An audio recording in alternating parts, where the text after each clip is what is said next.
start out, dude. Hello, and welcome back to Church of Entropy live streams. I am joined again today with a friend of the show, SupraLibrix, aka Dr. Dan, who will be regaling us with stories from the outer reaches of beyond.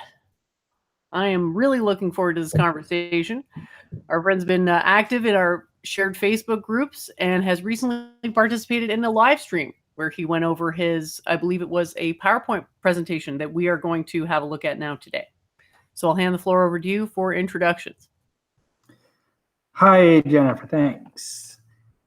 The previous one, I talked with Corey Buitt. It was I got a link up there, but it's sort of the slideshow for, if you've never seen it before, I'm trying to get it kind of all in one package here. Let's see if I can get it someplace here. Start. Why don't I just run through the whole thing with you? Is that okay? Yeah, sounds great. I'm looking forward to it. I'll just hop in with any questions if I have them. Okay, yeah, and please interrupt, because what I've discovered is one slide can be interpreted so broadly or deeply or specific. So anytime, pitch in, please. So just world, and everyone sees it and care about, but what you think, I generally have beliefs, and I've never been on social media, no interest in it, never watched the news, never watched, the internet has always been a tool for me to work. I was a network admin, never been benefit for my life. I know I'm right about, I have my own opinion. Ultimately, that's what everything, but everyone's confident they know enough. How's that? Say you can't good life anyway. So just every single aspect of psychiatry, and I know there are technical terms and they're interesting to me, but what this does, it simplifies circles, and so that's this phenomenon, and so that's the end result of this math that I came up with here, was a way to arrive at this system, which is based only on is it true? Can you prove it? And I started down personal general concept was I never brought in any information of what I presented in that way, didn't agree with the way they believed, then that was to offend right now. So I was wary of that. And I worked out my own little logic here, just grabbing from whatever I knew about math, and I've got a general knowledge of it, and just using a sort of a pigeon math, by using the characters that I knew what they meant and intuited what they should mean, and kind of just a way to write it out in a way that someone would naturally understand what that means without knowing a lot of math. It was purposefully, well, because I don't know a whole lot. I know enough to use some of the symbols. I know kind of how they. But that's how I developed the rough.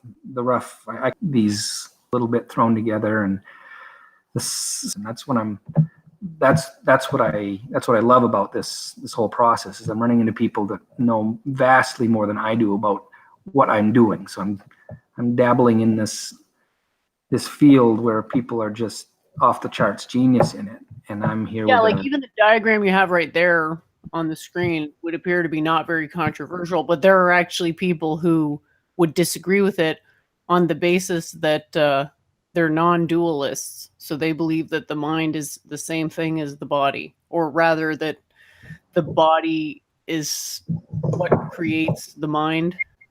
Yes. So yeah, so then that right there, that's a perfect example of, well, what's true?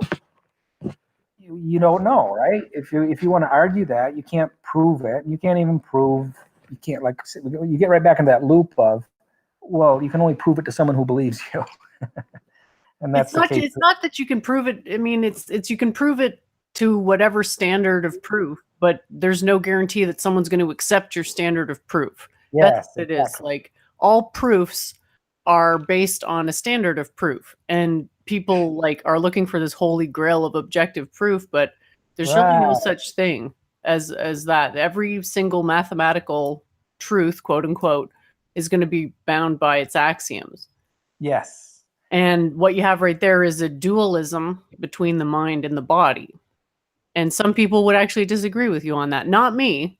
obviously I am fully on board with the idea that the mind and the body are distinct entities, though they do influence each other. But some Yes. people will disagree with you on that. And Yeah. so it can be helpful to know, to at least be somewhat familiar with what their position is before you start debating them and whether it's even worth debating them in the first place. Because I've got this guy, Jean-Francois Guerrier-P, that I've talked to a few times, who espouses this non-dualist perspective that the mind is essentially created by the body. And it's taking a while, but I think he is gradually becoming more open to my ideas. I'm not 100% sure on that. Yeah. I don't want to speak for him, but it's a change in philosophy. So the process of getting someone to agree with you is actually, it starts at the axioms. What is an axiom that no one disagrees with? And turns out there aren't very many. Like you said, you pick anything and people argue about everything. So for me, I wasn't interested in that. I wasn't interested in without arguing. So about philosophy, and I find it interesting, philosophy. You have time for your brain to learn and absorb knowledge, and that's why I was doing it. And at the same time, I read a lot of stuff. Just about everything. My low point, I remember reading The Valley of the Dog. Name sounds familiar. In the 60s was terrible. No, I wasn't the target, and so I consider myself fairly well educated on in a broad sense. But once you pick a topic, now any topic is so deep. There's no hole, a rabbit hole with no bottom, except where you decide to stop digging. So I came to that. That's definitely true. That's why there's like so many cases where people hit up against a brick wall because they're not using the right axioms. Yes. So that's part of what I do, is to try to get people to use the right axioms, and I just stick with my own axioms basically no matter what. And unless somebody can convince me why my axioms, that there might be something wrong with them, but because people aren't thinking on that level, they're not really looking to like best me in terms of axioms. They're just looking to say, well, I don't accept your axioms. Like, they're in a very non-committal place. Probably 90% of the population that is that one. And whatever mathematical terms, when you say add and subtract, my axioms were purely what, to see where I would end up with that. At least they can't prove me wrong. I didn't want to introduce any kind of propaganda, any kind of information that would falsely bend someone's opinion. It was just a matter of what can be proven. So yeah, I think I agree with you. Basically, that's what I'm trying to do, because what you're looking for is a set of things that are both unable to be proven false, as well as making predictions. Exactly. So that's where it gets tricky, right? Because there's this gray area where these non-falsifiable systems make some predictions, but not all.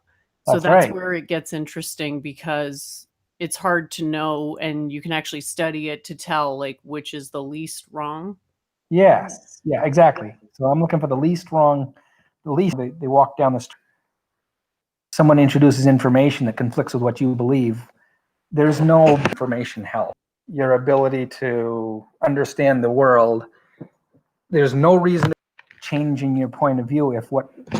If it ain't broke, don't fix it. This is my own naivete when I first started out. This is about 2 years ago now. I started out thinking, okay, I get the left brain, the artist brain and the engineer brain. I get that. And I imagined it would be less stark, the culture split. And I imagined that if you could, they would go, oh yeah, that makes sense. And it never happened. And I thought, maybe can't change anyone's. There's a cost. Not only is there no benefit, there's a cost to changing it. From their perception, it doesn't benefit them. You're introducing a cost. So you have a social cost and no benefit. Well, you're never going to change their mind.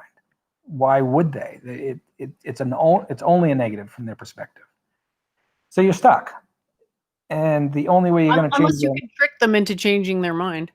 That's right, trick them. But how do you trick them? You can't even trick them. You have to understand what their motives are, and then engineer a situation where making the decision to change their mind is facilitated. Yes. So how do you do that on Facebook? You can't. Well, you can. It just takes time, and you have to know what you're doing, and you have to know what your aim is. Like, for example, I can change whatever I want as long as I know where I'm going. I can basically make it so that certain things are cool and certain things are uncool. And that's basically what you want. You want the ability to dictate the cultural cues, but it's very hard to do that. Yeah. So it turns into a game like the model that I use for it is monkeys in a tree. So like when we try to understand human behavior, like you have to think of it as monkeys living in a gigantic tree, and the top of the tree is like the best perch because it's got the best view.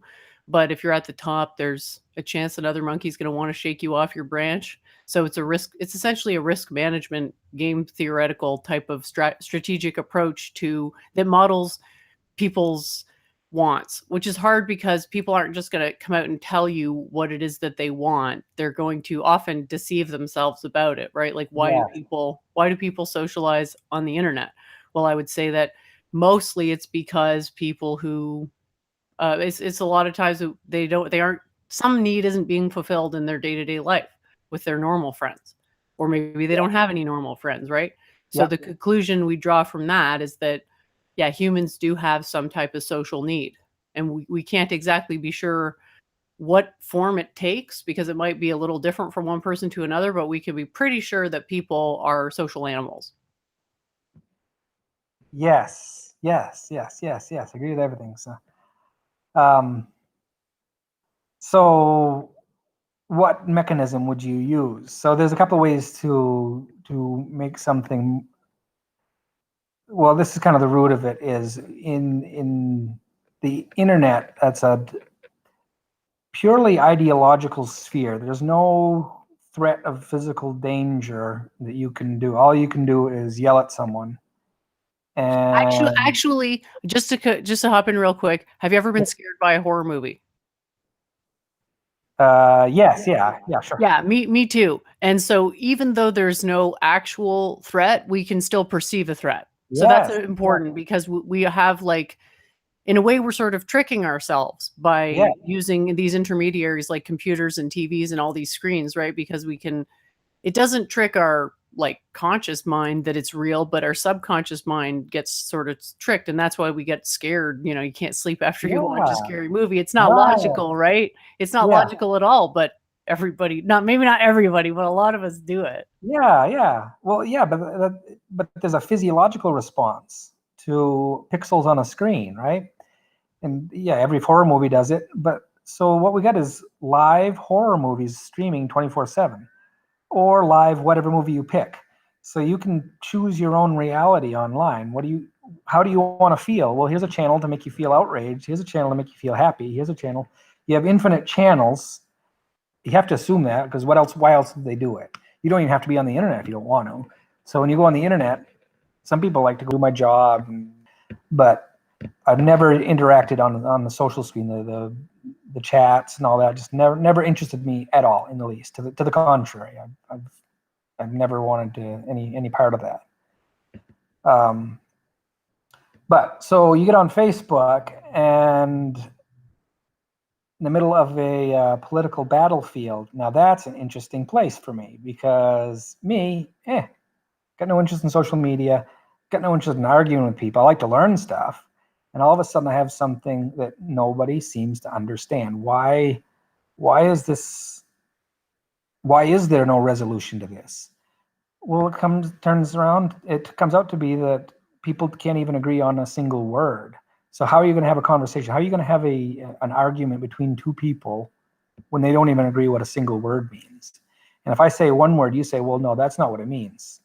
Oh, really? That's what I thought it meant. If I look in the dictionary, that's what I said. Well, no, it doesn't mean that. It means this. So you're in an argument over these squiggly letters on a page. So what's that mean? You say this word means this, and I take a little bit different interpretation. There's a difference in opinion, and we're both right. And that's every conversation, every battle on Facebook ever. And if you want to be right, we'll just show, here's a page that says I'm right, and then you find a page that says you're right. So every single person has access to information from people more qualified than them, They choose that one.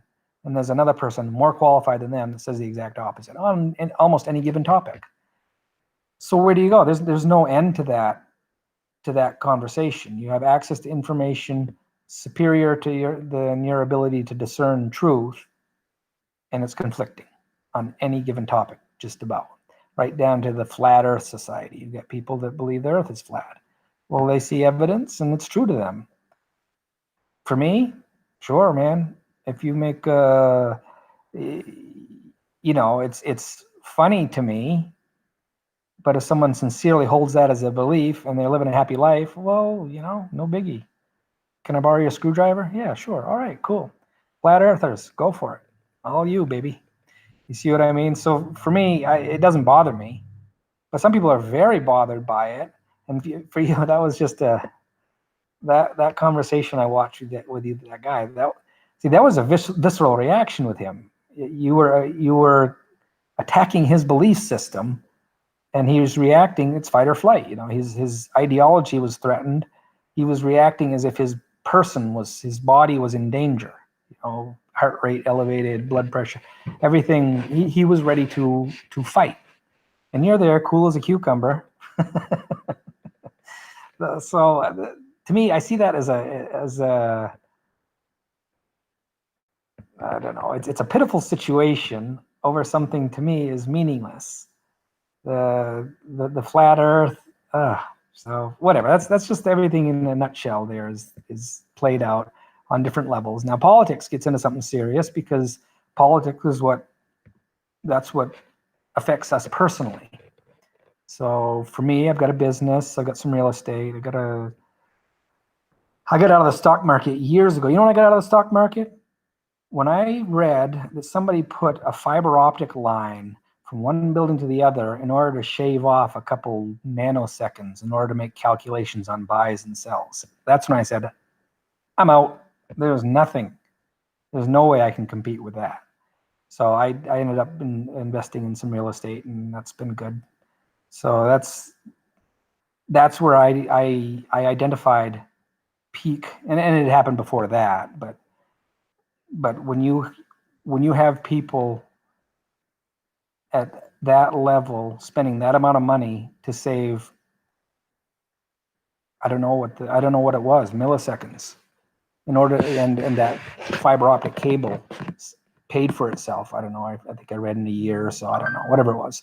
So if you can spend millions of dollars to save milliseconds and you get your money back in a year, holy cow, that's not a game. I don't want to be in that game. I just want to live my life. But some people find that fascinating. That is their life. So anyway, yeah, I think I get what you're approaching here is this problem of if there is a unique root of consciousness, how come not everybody reacts in the same way to the same stimulus? And the answer is because we're essentially pattern recognizers, and the pattern we're seeking to recognize is that of our own self.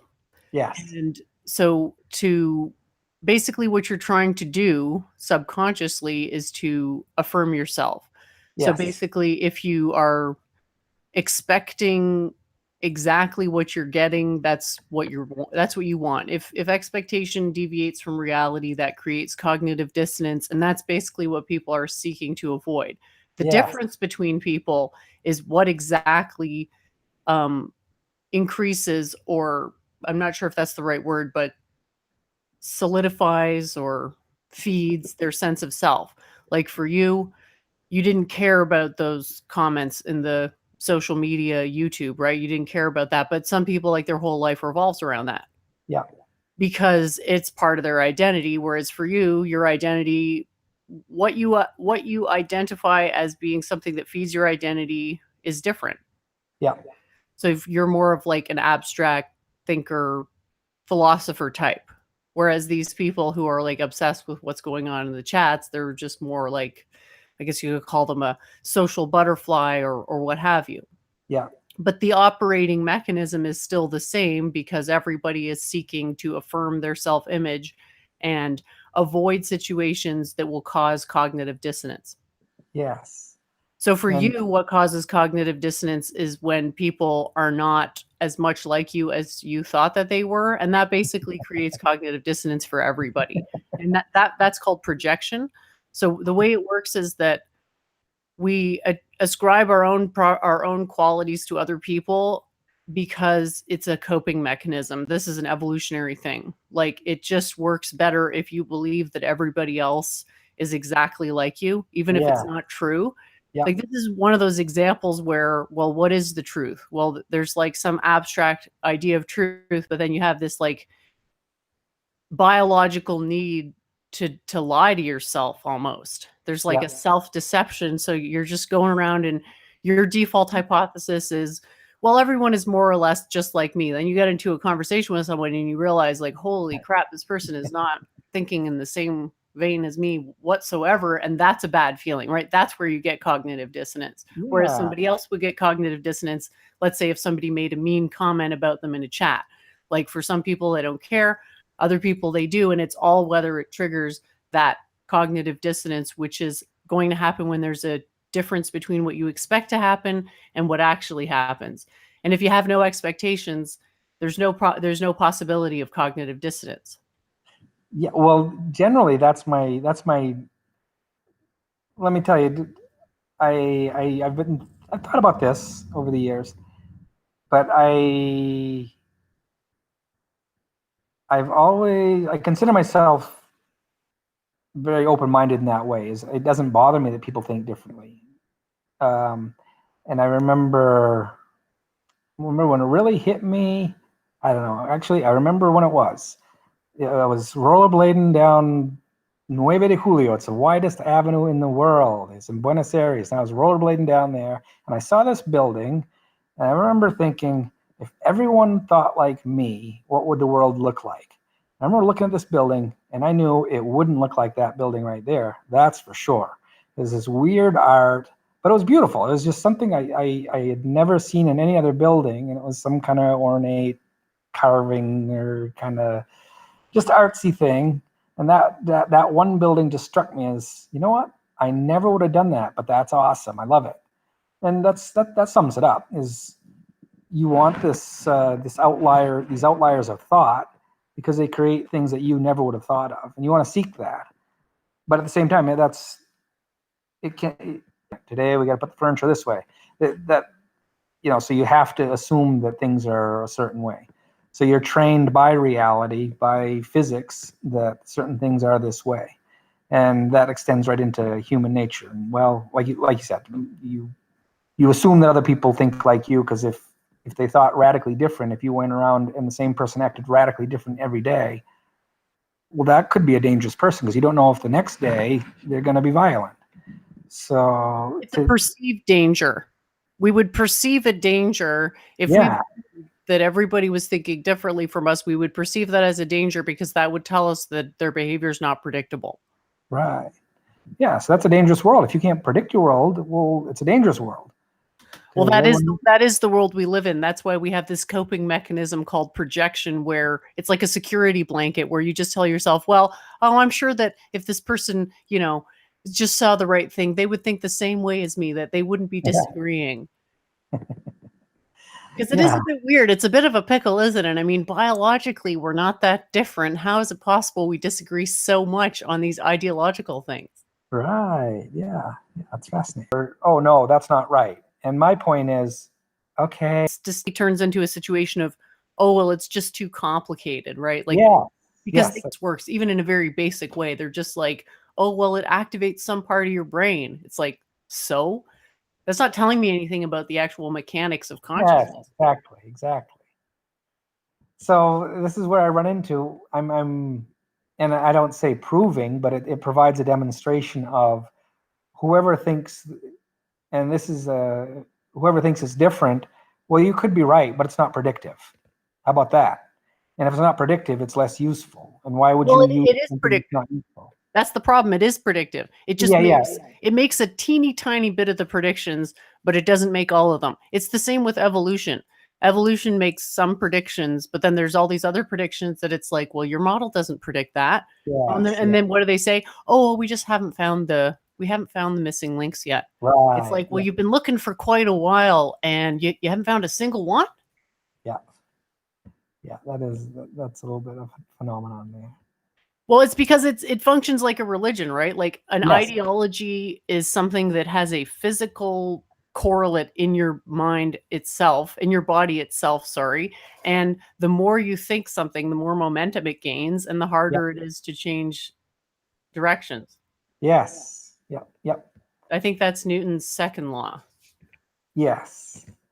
Yeah. So here we go. That's where we get into these new. As I started working through the theory there, I started saying, you know what, there are correlations with all the laws of physics, with the way people's minds work and the way they manipulate ideas in their head. It's just like mass, luminosity, gravity, inertia, all these forces of physics seem to play out in, and I don't know what the rules are yet, but here this acts just like a comet going by, and this one acts like, well, the gravitational pull of this idea is so great that they forget the old idea because this new idea is so attractive. And pick a topic. When was the last time you changed your mind about something? Well, it depends what you mean by that. But was about 2 years ago when I changed my mind about free will. Okay. Now, what would change your mind? Because Somebody basically convinced me through reasoned debate. And it's not the only time I've changed my mind. Like I've shifted perspectives, mostly because somebody takes the time to use their words to convince me. And so it causes me to reevaluate the evidence that I've seen so far. And then right. I'm basically fine, but that's my identity, right? Like Yes, for me, my right. identity is I want to be right. I Yep. want to get it right. I want to have all the information. I don't want to make a mistake. So if one of my beliefs is wrong, it's no problem for me to change it because Yeah. what matters to me is being right. It's not a matter of keeping my old beliefs intact. It's a matter of being right. Beautiful. Yes, that's exactly my mindset has always been that. And I'm in a job where my brain has been trained to assume I'm wrong first, because in a computer network, you get a symptom that could be caused by all sorts of things. So if you think it's just one thing and you think you fixed it, well, you better test it because there's a good chance you missed something. And you might do a whole bunch of work on one thing and discover, oh, that wasn't it at all. It was something completely different. So I enjoy states of cognitive dissonance because it means, wow, I'm going to learn something here because it isn't what I thought at first or second or third. Wow, that's it. Okay, I'll remember that. So for me, it's a constant state of learning and building on that. And so maybe that's your path to success, is anytime someone gets really mad at you, take that as a positive, because if someone is reacting to what you're saying, that's actually better than if they're ignoring you. Exactly. Even if it's a very negative reaction. So that might work. Like if someone starts screaming at you and calling you horrible names, just be like, hey, thanks, man. That's exactly what it was. It was never offensive. It was always illustrative of, well, this is okay. I'll put you down as strong negative. And then someone else, I wasn't interested in talking to people that agreed with me because, I already know I'm right. So why am I going to waste time having someone tell me I'm right? I don't need to talk about that. I already know that. So I sought out people who disagreed and tried to introduce ideas that I knew were true, at least could be verifiable through. Well, that gets interesting too. Well, what's your source of information? And if it's something, and I said, well, you pick your source of information. And the thing is, they wouldn't look up the things that I knew were already true someplace else, or they disagree with. Anyway, it's always the rabbit hole there. And to me, it was interesting finding where they would stop digging in their rabbit hole, and all of a sudden go, wait a minute, no, I'm not going to dig anymore. I'm out. So they would stop talking. Okay, that's the null set. There's no answer to that question. That person is not interested in discovering any information that conflicts with what they already believe. So that's a property all by itself. Okay, let me carry on here a little bit. So you got the IP. I just gave, these are the variables I gave us. IP is the personal influence, everything that goes on in your mind, everything that you think is, everything that you believe, knowledge, skills, IQ, musicality, everything that goes on in your head. That's just one variable, IP. That's it. So whatever you think about what can be proven, that's all in there. And then the external influence is the IX. So everything from the outside world. Now, what here's gets a little bit interesting is that's both, and I don't know, you are influenced by it, by someone else's influence, plus the natural world. Plus, once you get an idea in your head, that IX is absorbed into your IP. Like the sky is blue, okay? So you look up and the sky is gray, that's an influence. So your normal idea of a blue sky, it's a contrast. Oh, wait a minute, normally the sky is blue. Now it's gray. Maybe it's going to rain, that. So the influence, the difference between what you perceive as normal and new input. I guess when I say IX, that migrates into your IP as you learn, as you develop experience. External input is added to your IP, so you gain mass. And like you said, your inertia of your opinion You don't grows. want to think about it in terms of mass and gravity. You want to think about it in terms of magnetics and harmonics.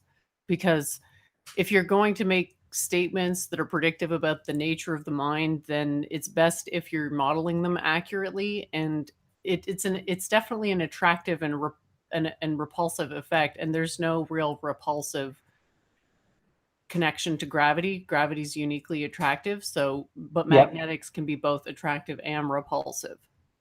Yeah, actually, that's a really good point. I'm glad you said that. So I hadn't, in my mind, as I was kind of working through this stuff, I was trying to figure out what would space-time look like in my model, which is just the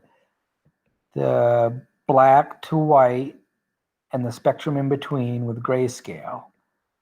Everything can be represented on that and in those two dimensions. Every thought can be mapped out in there. But when you put an idea on, well,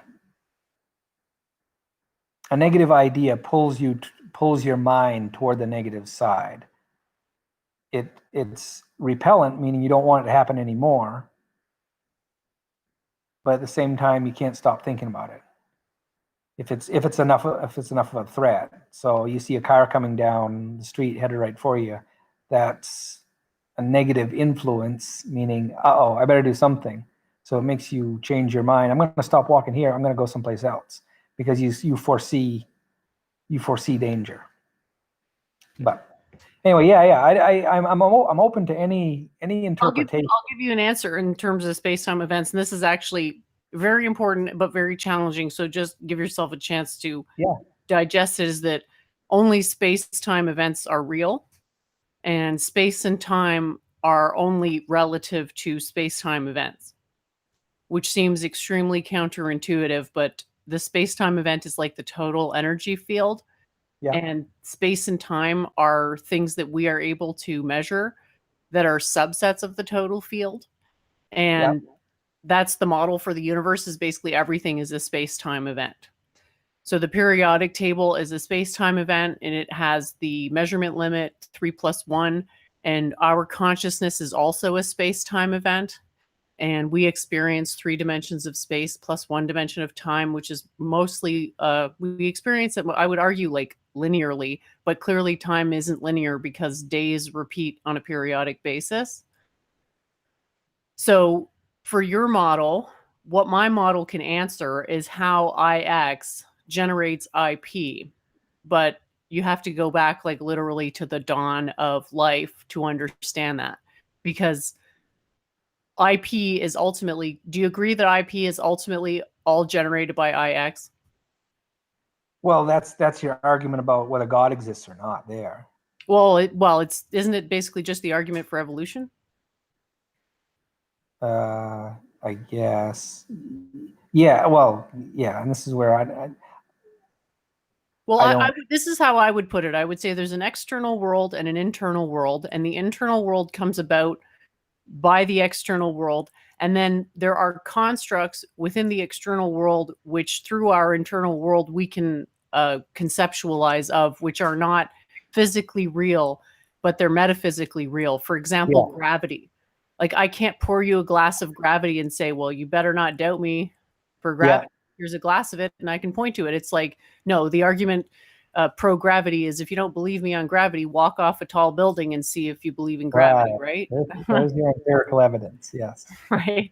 So it's like, basically what you want is all your arguments to be that strong. For if a person has to invoke something like, well, maybe the universe is a simulation, then you know you've basically won the argument, because the only way that they can beat you is to take you outside of your own universe.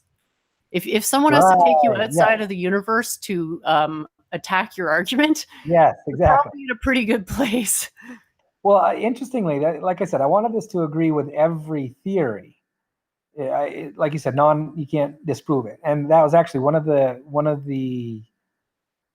the ideas was, well, if this is a simulation, you can't prove it isn't. What would the rules be? Well, these are them. I can prove that it's not a simulation, because I can prove that the universe is self-contained because of the space-time model. Okay, but so here's how someone would counter that and say, well, that's just part of the programming, right? So you're at an impasse. No, there's no impasse. I would just say, you're an armchair philosopher, waste of life, who's wasting everyone's time by sniffing your own farts, and come and talk to me when you actually care about how things work, rather than trying to take things into some different abstract domain whose predictions there's no way of validating. Like, let's take it as though it's true. Okay, let's assume it's true that the universe is a simulation, a perfectly self-contained simulation. Who cares? Yeah. We have no way out. If it's self-contained and my model proves that the universe is self-contained, there's no way out. So if that's a fact, and like we're a simulation because God was like, oh, I'm bored, I'm going to just create a universe, and now we're just like living as a barnacle on God's back or something, fine. That doesn't actually change anything. It's basically, I call that argument immaterial. Yes. Whether that's true is completely inconsequential to anything aside somebody doing some, pseudo-intellectual fart huffing. Would you agree? Yes, I agree. 100%. Yes, beautiful. So, but that's the fun part, is you can accept that as a fact too, and it still works. So if it's predictive in every model, then you're on the right track, I guess is what I'm saying. Well, the axiom is false. So if your axioms are false, then anything is true within your model. Yes, so your model is basically ideological communism, where everything is equal. So if a false statement is just as true as a true statement, your model has no capacity to resolve truth from falsehood. Well, that's already an axiom, though. You can't prove anything to someone else, right? I don't think it's an axiom that you can't prove anything to anyone else, because there are anecdotes that would disprove that. But and another thing is, you can't have negative axioms. Okay. Because an axiom is always true, and if you're saying something is not something, then it becomes a self-refuting thing. Like, for example, there was this young man who had a theory called subjective absolutism, where he was saying that we have no way to access objective truth, because all of our judgments are necessarily subjectivized, right? And he calls this theory subjective absolutism. And I said, well, is that theory objectively true? And the answer is obviously yes, which refutes the theory. Right. Because according to the theory, that we don't have any way to know any absolute truths, yet we know this one absolute truth. Yeah. Right. So it's generally, what I say is, if your studies lead you to the point where you want to conclude a negative axiom, I suggest rephrasing it in a positive way. Yeah, so what did you say? What was your negative axiom? You said people are convinced by logic? Wait, say that again. Your negative axiom was that people weren't convinced by logic, right? Well, it's just this endless loop of, if they don't want to believe you, and you start talking in language that they don't understand, you're not going to convince them. It's not a useful argument if you're going to argue about, well, this is a simulation, and this, well, okay, yeah. So what if you're right? Okay, well, let's carry on. Assume you're right. So I wanted my model to work with anyone's assumption of what reality is. Whether you believe in God or not, well, this complies with that. Oh, you believe in reincarnation? Well, this model complies with that. Doesn't matter what you believe. That's impossible, because some beliefs contradict each other. Well, yeah. I mean, yeah, at some level, yeah. But the good ones, how about that? The true ones, the true beliefs this complies with. How about that one? And then you have to define what you mean by true. Well, true is what the most predictive model is the most accurate model, I guess is what I'd have to say. If Okay, this model, to rephrase, we're looking for a model that makes the largest scope of accurate predictions. exactly. So that would be the ultimate test. Well, does it predict the future? Yes or no?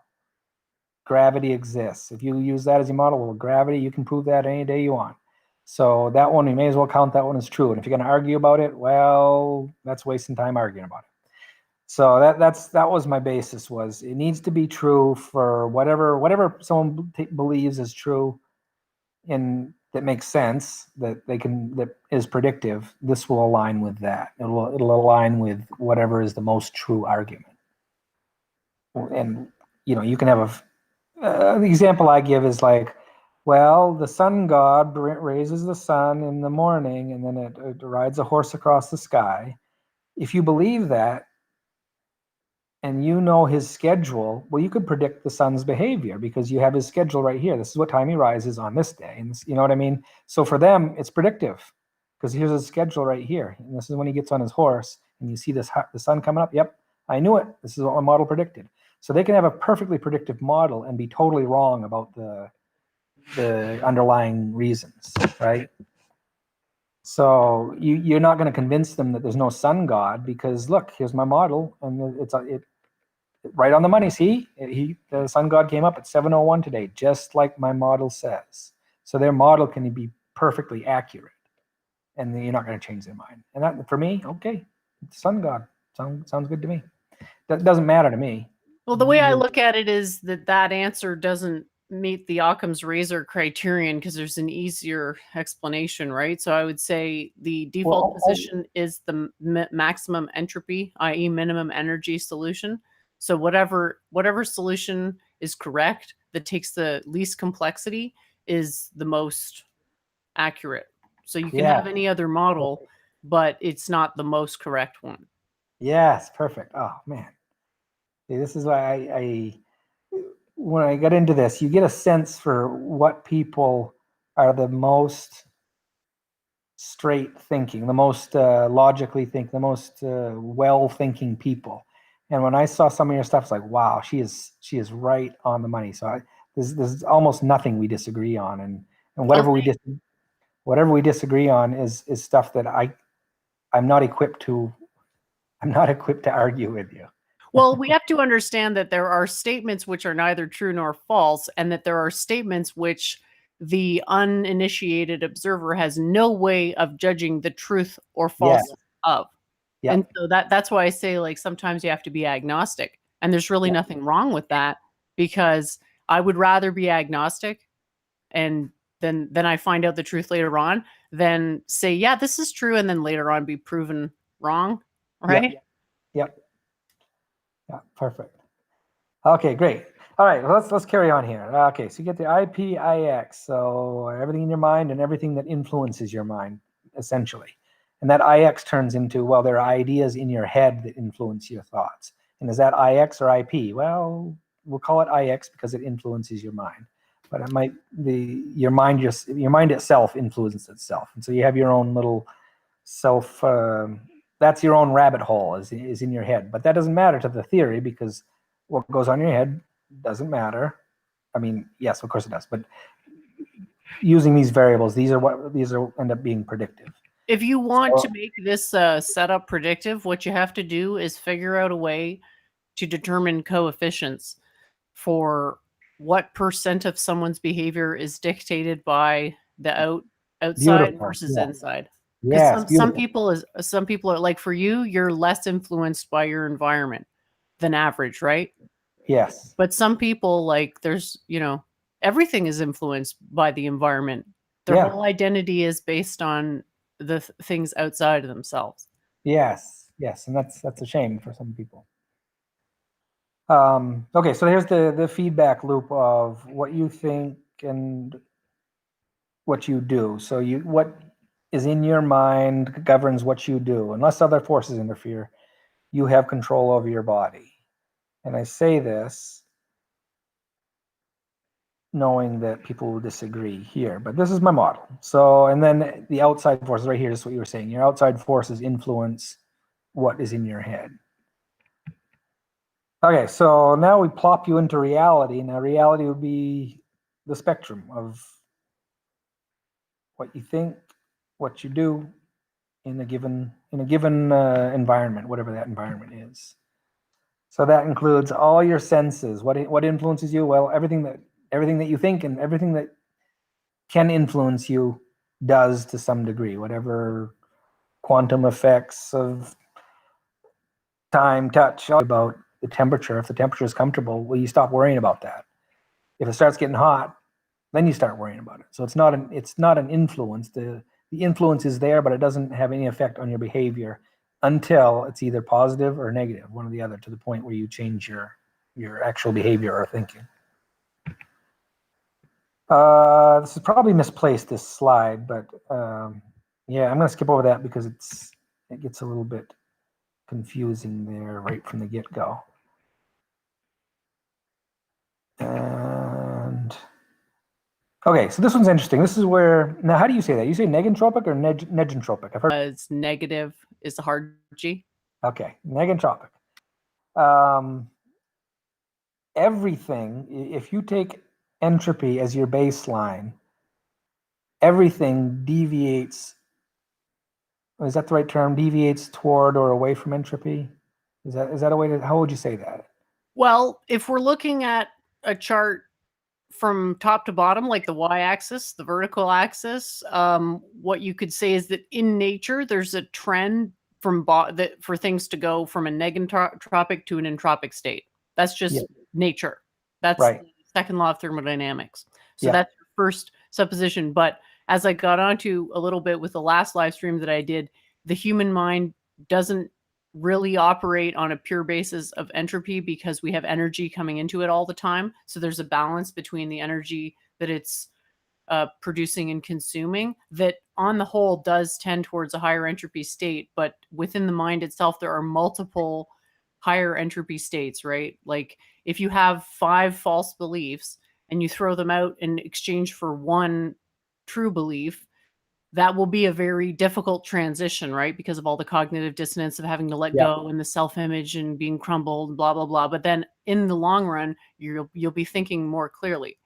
Yes. So beautiful. The entropy or what happens is that the energy required for thinking and general processes is minimized. That's the rule.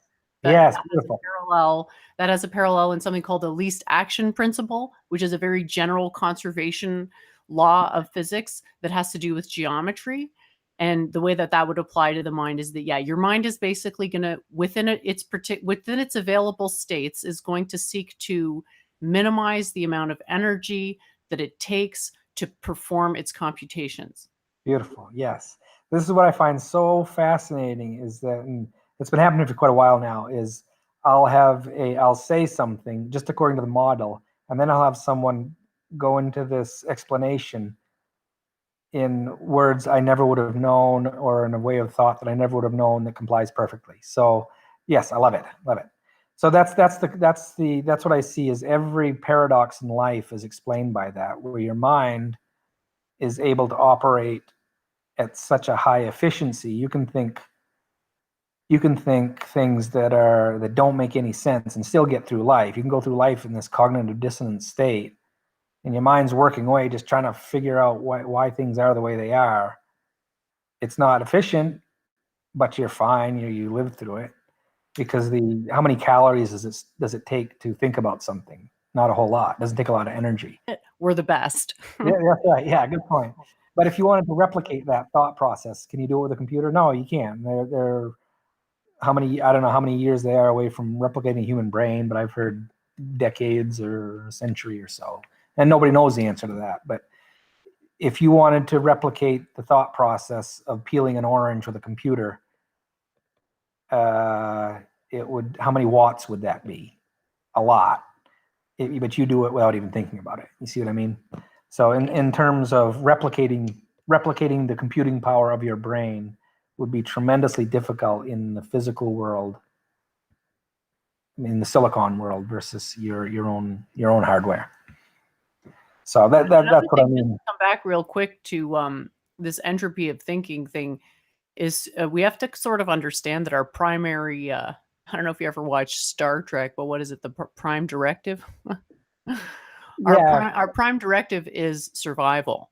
Yeah. And we have sort of, because we're the smartest animal, it's easy to believe that because we have the best perception of reality, that we have a perfect perception of reality. But we have to remember that all of our perceptions of reality, even though we're evolutionarily selected for intelligence, that doesn't equate to being 100% correct.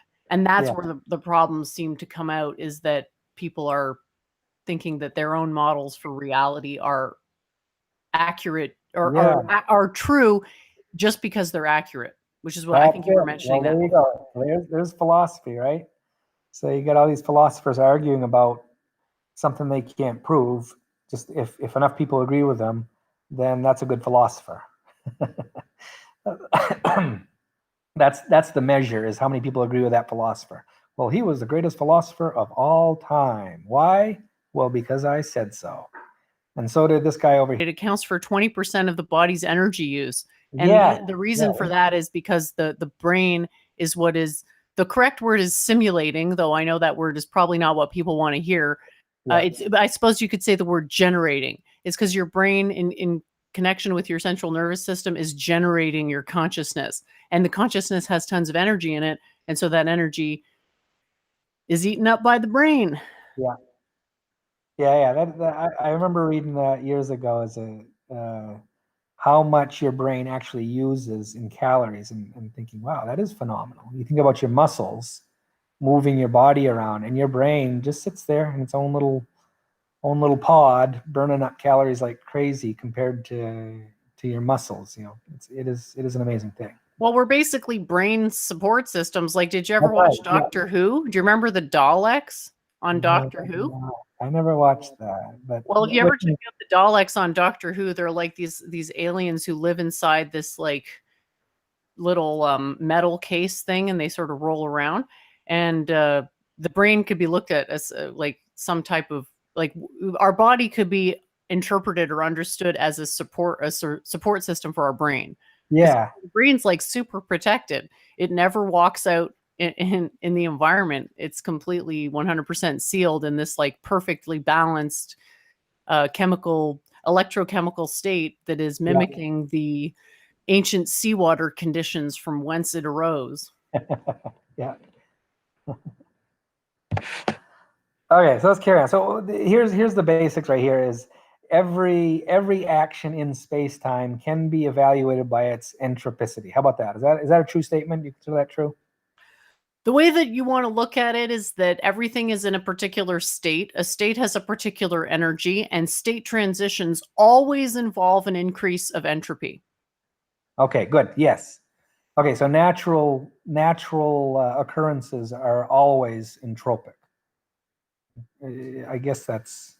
It's going to have multiple predictions that it makes simultaneously. So on the one hand, entropy always increases when there's a state transition. And on the other hand, those state transitions, that when there are many of them, ultimately what the system is trying to do is to perform the same function at a lower energy cost, which is again connected to entropy, because lowering of energy means increasing of entropy. So there's a inverse relationship between them. But yeah, the way that I would put it into words is to say that you're a robot. We're biological robots seeking to make processes more efficient. And if we can perform the same process as somebody else with more efficiency, we're going to have more success with survival. Yes. Okay, perfect. So every action can be evaluated as we're either creating order out of chaos or we're submitting to the chaos. Exactly. So if you submit to the chaos, that basically means that you're just like going with the flow, which means your entropy is increasing at a maximum rate, which is what you could argue is the bad thing, because entropy is disorder and what we want is order. So when you start using your will to think in a more ordered way, you're kind of going against that tide, that natural tide of sludge, and that would be considered good. In that, if we're like, good and bad are always relative to some type of codex of evaluation, right? Like we can't say that the universe itself is good or bad because it's beyond that type of duality. But as soon as you want to have like a good versus bad polarity, you need some means to evaluate it. Yes. So here's the polarity: well, is it entropic or not? Yes or no? And you can evaluate that. You can say, well, by me building this house here, I am fighting entropy because I'm creating order out of chaos. This is something it'll make my life better. And eventually this house will fall into the ground and the ants will take over and the bugs will eat it and it'll become dirt again eventually. But while I'm here, hopefully not. So that's sort of the basis. So, and everything can be evaluated as good. Well, when I say evaluate, I mean you evaluate something as good or bad. Now, you may be right or you may be wrong, but you personally evaluate things as, this is good for me, this is bad for me, this is entropic, this is negentropic. Yeah, I would say that according to my own ideology, willfully diminishing entropy is desirable. Because I actually do have like an ideological basis for my claims. Like I can say stuff is good or bad, and it's exactly along the same rubric, which is one of the things I found so interesting about your research, was that you had come to more or less the same conclusion as me.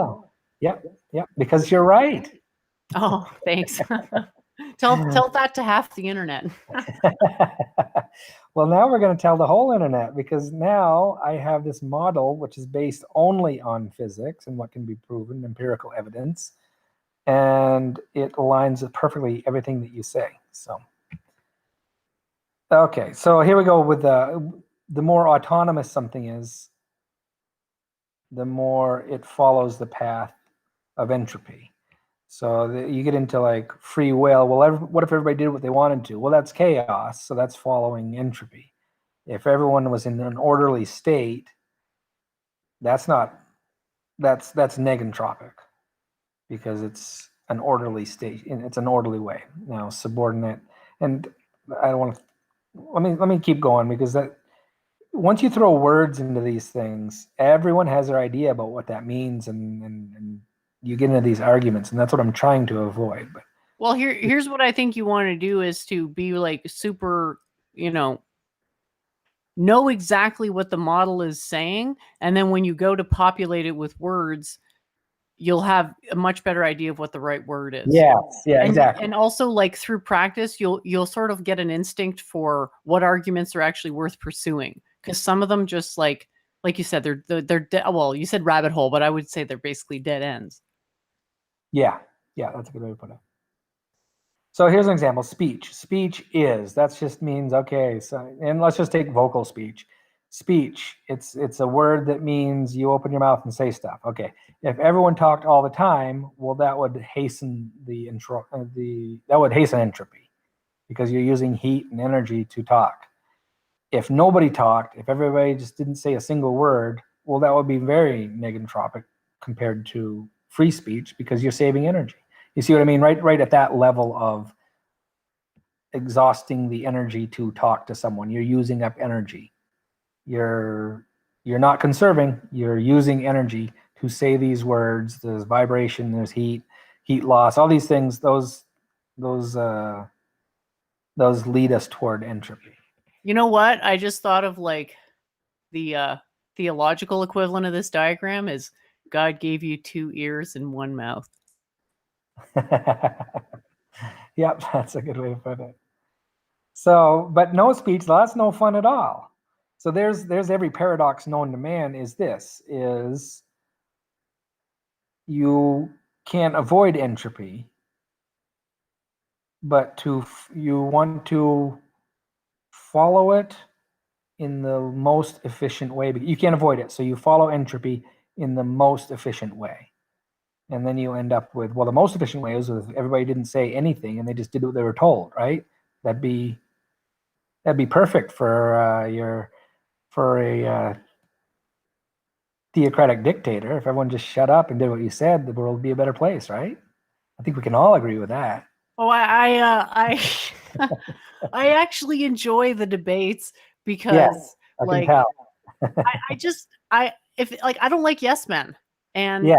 I like people who come to, for you, you came to these conclusions independently and they happen to agree. So I don't count you as a yes man, but I would rather have somebody who like sort of wasn't sure and kind of disagreed at the beginning, but eventually became convinced, because then I could be more, it's the projection thing. Like, I do want to be able to predict people's behavior. And if people are just paying lip service to what I'm saying because reasons, well, I don't necessarily trust them, because that means that they're basically a fair weather friend. Yes, exactly. So that's what's real, and the root of all this is what's real.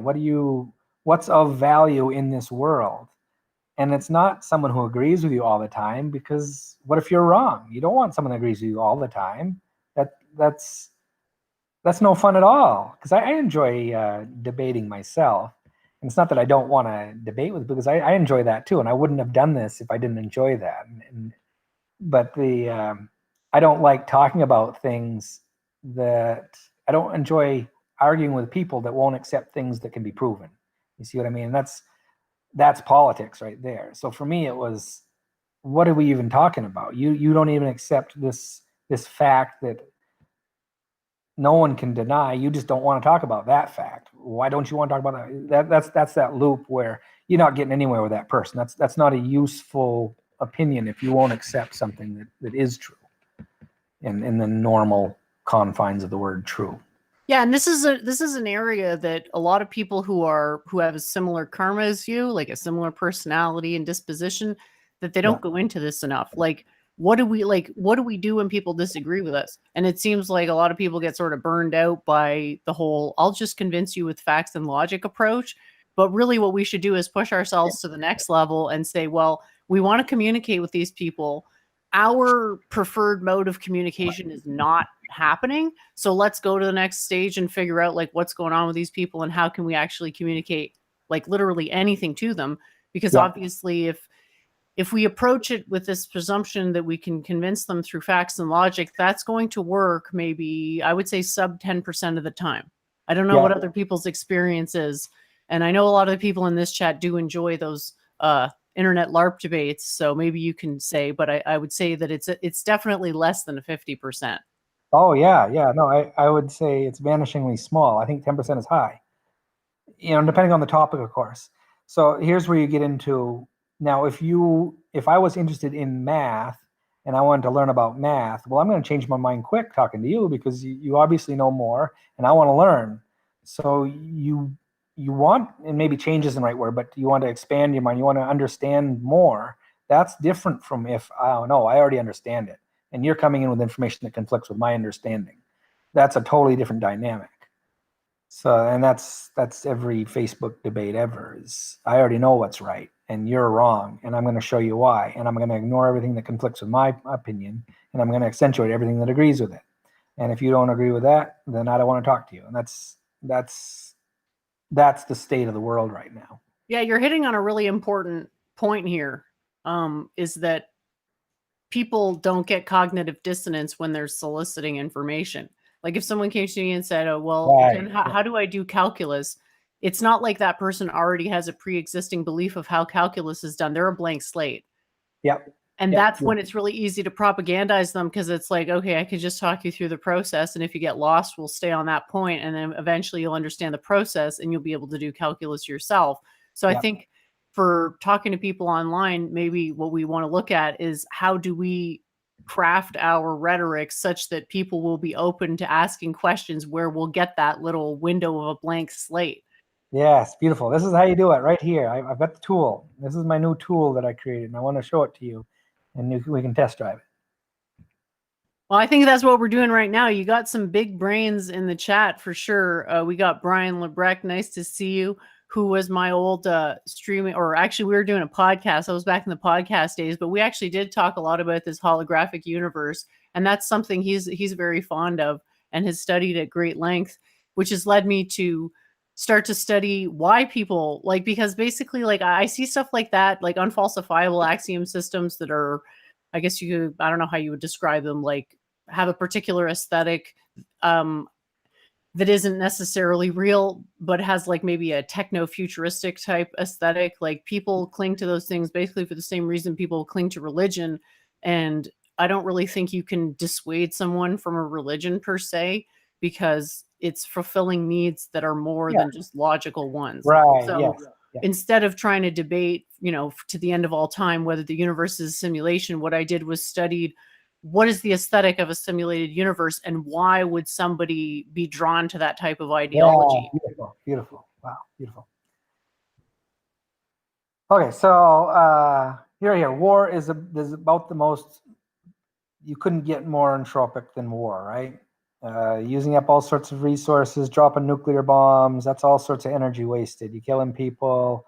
People are, you use a lot of energy in a way to create order out of chaos. So assuming you have a war where you want to win at the end and you want to say what people do, well, you go through this period of entropy in order to have peace later. Or you're just an aggressor and a psychopathic person. And now I think one of the acts, well, I don't want to say that word, but when you get into war and peace, what is a good war? And there are villains through history. Well, these are the bad guys.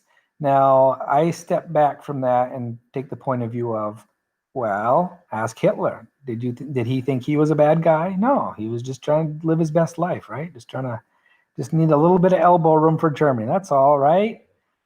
Well, there's a couple ways he went about it that most people would disagree with. But he didn't disagree with it, and a lot of people around him didn't disagree with it. So they were all in this state of, well, they justified their positions and their actions by saying, well, it's for the greater good. So to say they're evil, I believe that's this evil thing. Yeah, of course it's evil to kill people like that because of their ideology. But if you ask them, it wasn't evil. It was just, well, we had to do it. And that, I think the difference between Hitler and all sorts of these other people who are venerated is, well, we had a camera when Hitler was around and people got photographs of all the atrocities. And it's a good thing. Imagine if there were how many wars have been fought through the ages where exactly the same things happen. And that guy has a statue up, right? What's the difference? Well, that guy didn't have cameras taking picture and showing people all the atrocities that he did. No, the statue went up by the people who said, yeah, we have peace. Thank goodness he battled those people and now we're living happily. We like it so much, we're going to put up a statue. So we're going to expend this energy and create this art because this guy went through and murdered all these people. And murder is a connotative word, but you know what I mean. So that's the devil's advocate is taking the side of the person that you perceive as evil. And I want to be very crystal clear that, yeah, what Hitler did is evil. I don't want to get into any of those arguments because it'd be stupid to have any other. And it's good. What I see is technology was a key to identifying him as evil. But how many people through history acted exactly like him and they're venerated? That's an unanswered. It's also a question of why, right? Because it's like the modern day, I think, proves to us that the ends don't justify the means, right? Like if you just say, well, we got to do this because reasons. Yeah. Oh, now we're in charge. Well, maybe that's not a good enough justification. Yeah, but what are you going to do about it, right? If they have the power, the ends justified the means in their mind, so that's why they did it. They wouldn't have done it otherwise. So now we have the ability to evaluate the means now that we never had. Before, all those means were hidden. The war was miles away or hundreds of miles away, and no one ever saw it. And you didn't know about the war until it was over. Oh, we won. Oh, good. I get to keep my village. Whereas in World War II, we had different technology, and it had been around, but you had photographs, you had empirical evidence that other people believed was true, saying, look what he's doing. And then all of a sudden it became a world war of, oh no, all this. And there's so many geopolitical arguments on. I just think like singling out that as uniquely evil is itself evil. I agree. But to say didn't happen or it was vastly overstated, I don't know that. And I had never even heard that. And I get onto the internet, and this is, like I said, it gets funny here, is you have people that believe, there was no Holocaust, or I don't know the details. I didn't go down that rabbit hole. Well, because you kind of can't, because we have this problem where we have all this information, but we have no way of validating it. So if you want to believe a particular narrative, you can go on the internet and find information that's going to validate your narrative. But then to actually figure out what really happened takes a significant amount of work. And even then you're sort of stuck with evaluating your evidence. Like, how do you know that what it is that you're looking at is actually what you think it is? So it's almost like, I don't like to get into the revisionism stuff, because it turns into, well, my evidence is better than your evidence, and therefore this. But it is unsurprising that people would jump to a conclusion so quickly, even if it's the incorrect conclusion, because there's so much propaganda on the internet that, and some of it's very compelling, right? And if people are looking for answers, a lot of the time what they'll do is just cling to the first answer that they find. They're not necessarily looking for, they're basically shopping for something else. They're not shopping for the truth. They're just basically giving up on what they believed before and looking for something else. And people get upset when they feel like they've been lied to. And not everybody, but a lot of people have this like desire for very simplistic thinking of like good versus evil. I'm good, and the people who go against me are evil. And that type of thinking is this sort of fallacious, because humans are all humans, and but good and bad is sort of like, what is good, right? What is bad? It resolves the cognitive dissonance, right? I mean, if you're going to sit there and the last thing you want is a soldier who's cognitively dissonant, you want him to know you're the good guy, or he's not going to do his job right.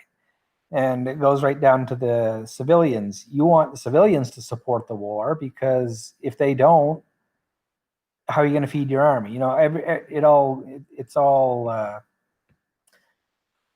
what's the term? Fractal in nature, where you need that state of mind to be in your whole society. Your whole group of people have to be aligned to believe that they are good and the enemy is evil. If you want them to take action and risk their own life, well, they better believe they're doing the right thing, because you'll have someone that will risk their life and die for something that's good, and they wouldn't waste their time and energy if they didn't think it was the right thing to do.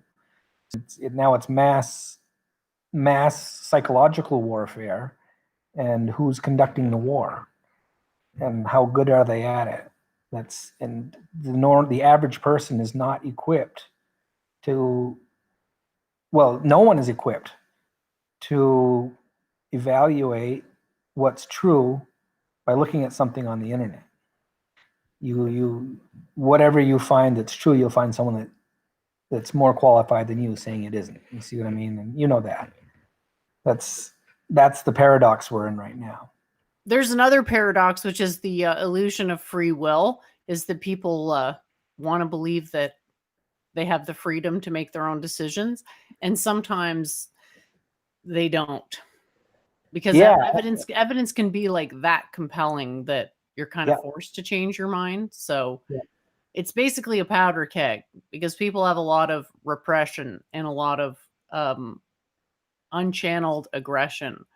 So it's like the whole LARP of like, well, we should be seeking a permanent state of peace, is sort of failing to take into account this aggressive side of human nature. Yes, beautiful. Well, it comes down to like your argument with the flat earther guy.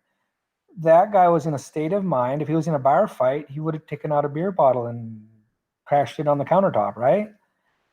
That was and you have people in that state of mind all over the world threatened, and it's dangerous. How many people? Because anything that's done between two people is a conspiracy. But in the classical sense used on the internet, oh, he's a conspiracy theorist. The way I look at it is, well, there are facts that, yes, some things he says are true. Maybe some things are far-fetched. So pick your, what I'd like to know is, and I don't know if it'll ever come to light, is how many people are actually manipulating things with the intent to do harm. I don't think, like, isn't there very, warrant, very, very few. Yeah, go ahead. Like warrant, which is how our actions are self-justified, we seek a state of warrant. Like, we don't seek to feel like what we're doing is wrong. We seek to feel like what we're doing is right. So it makes much more sense that the thought process for a person who is harming other, I'm going to make things better for them. They're not thinking, I'm going to make things worse for everyone else. Right. Yes. There is a small, very small demographic of people that you could describe as being sadistic. And these are people who usually have some type of trauma, some type of horrifying experience or experiences that has imprinted themselves on them in such a way their influences assume everyone else is just like them. But then there's the type of people who would do something like that. Like, that is something, and I kind of look at it as a call for help. It's like, I'm hurt. I've been really messed up in the head. So I'm going to start doing things in the hopes of getting somebody else to intervene on my behalf, because I'm just so screwed up that I can't see my way out of it. Yeah. Like, this is the thing where, like, criminals in a way kind of, I don't want to say they want to get caught, but like, they do things that suggest they want to get caught, right? Like coming back to the scene of a crime. Yeah. That's a common one. Like, I had my house broke into once and the guy came back, right? And I was just like, I gave him this really scary look and he left afterwards. But yeah, like, people have a desire to be healthy. And when they get damaged, they can start acting in a very unhealthy way, which will sort of bring out this survival. Yeah. I'm sure that's not actually what's going on. That's just my positive spin on it. Right. Yeah, there are some really screwed up people out there. Yeah, well, that goes down to the IP. You can't know. There's no way to know. And I'm sure there are some people, all it is takes a couple of chemicals in your head. Well, and those people that are truly sociopathic, most of them have been rounded up and they're in jail, or they're kept away from society. Society protects itself for the most part. But the trick is, money interrupts the society's ability to function. If you have enough money, you can be pretty sociopathic without suffering any consequences. So it's an insulator to society. An insulation from culture is, money provides insulation from culture. So a good culture can maintain truly sociopathic people if they have enough money. If they provide enough benefit for others, enough that they don't suffer the consequences. There's half of the global problems, I suppose. But I think if I could like summarize the problem, is that the motivating factor for power is more power, rather than some like abstract, lofty ideal, right? So you have a situation where corporations can privatize profits and socialize debt. Yes. And that sets into motion a series of events where essentially your net effect is that people don't want to do commerce anymore because the value proposition simply isn't there. Yeah. And that, causes a situation of wealth saturation. And that wealth saturation mechanism is actually intrinsic to nature because of entropy. It will always happen, but we have a civilization to blunt the effects of entropy. So the point of a civilization is wealth redistribution. One of the points is wealth redistribution.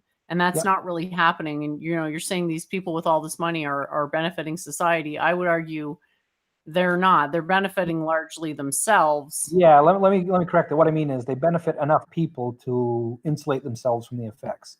So, it's like the mafia.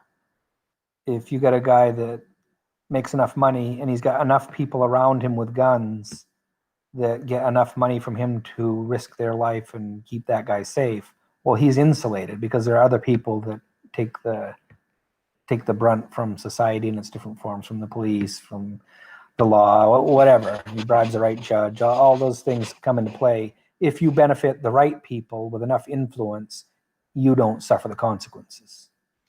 Well, in a way, you do, that's because it's the tragedy of the commons, right? Like if this process goes on long enough of socializing costs and privatizing profits, the Yeah. commons will be destroyed. Exactly. Yeah. So that sort of the fact that the commons gets destroyed by this type of model proves that this type of model is self-terminating. So in a way, we don't really need to know how it works that well. We just need to know why it will fail and how it will fail. Yep. And now we're in a point where language can't help it. You have to, you're outside the set of language because people don't even agree on the words themselves. And now you've got the internet, so everybody can communicate, and they don't agree with those words either. So what do you get? What's outside the set of language? Well, violence is. So fight about it. Once words don't work, well, you fight about it. That's really your only option. Or now with the introduction of money, is basically the warfare is mostly monetary. Now we've got nuclear weapons. If we wanted to have a war, we'd use the nukes, right? But we don't. So nukes are always there, but they don't influence behavior. That's one of those things I find interesting is if you're in a war, we'll just drop a nuke, right? That'd be the end of the war. But we don't do that because, you know why? It's because we have cameras. We can take pictures of these mutilated bodies and the destruction, and there's a cultural pressure to not use nuclear war. But there's no guarantee. All it takes is one person to go light something off. And how dispersed are those nuclear weapons? How many people with, and here we go back to it, maybe not even ill intent. They're willing, they justify their actions because, well, I want a better world. I'm going to, you blow this building up because it'll make the change that's necessary to give us peace. So it's a good intent, and they end up killing a bunch of people. And I think that's more the rule than the exception. But anyway, let me jump on here, please, if I could. There, here's the basic layout here. This is how you resolve cognitive dissonance. Is you take this model, and whatever your subject matter, that's your IX. Whatever you can prove, whatever you both agree exists and is, then you map out here.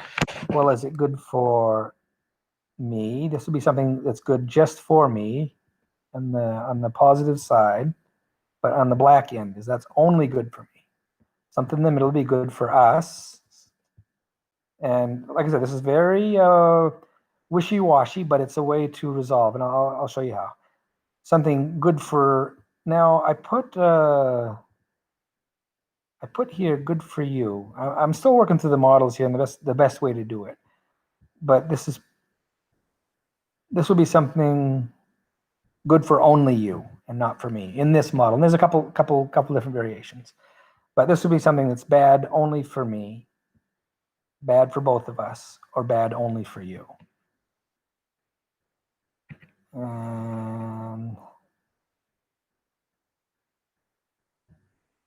Okay, so here's something, an altruistic behavior would be something that's definitely bad for you, but your mind, your intent is, well, I'm doing it for your benefit.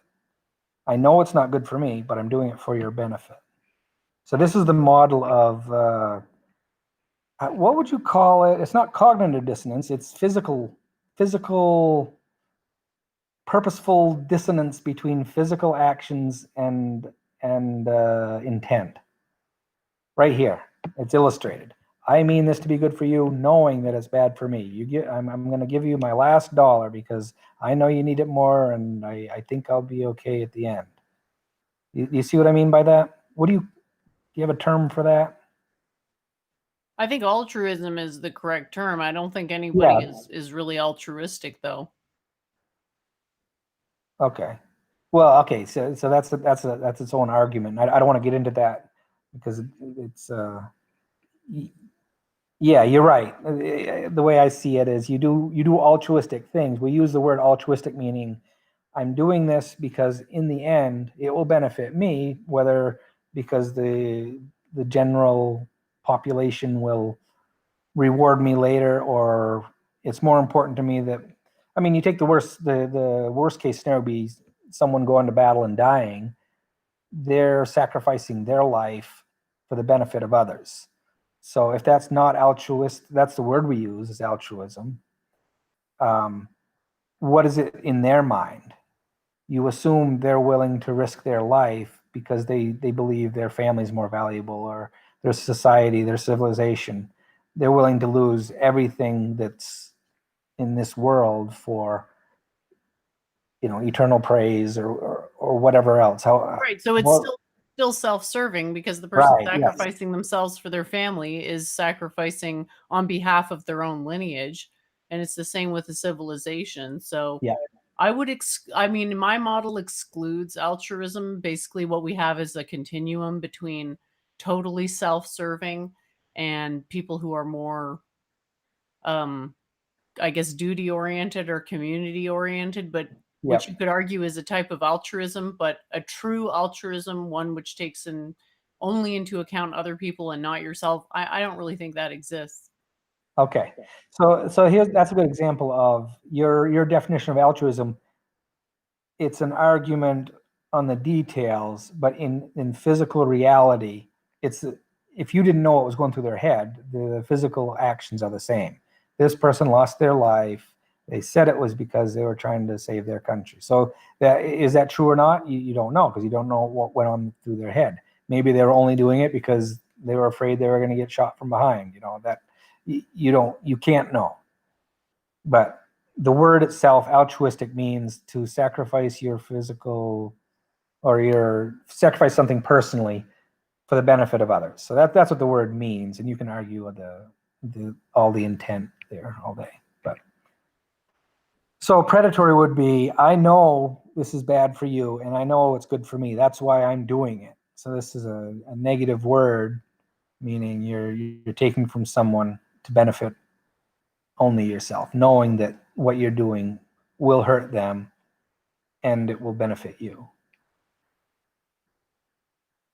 And so here's good intention, bad result. Well, I was trying to do this, and this could be a mistake, or it could be, so this would be an instance of cognitive dissonance here.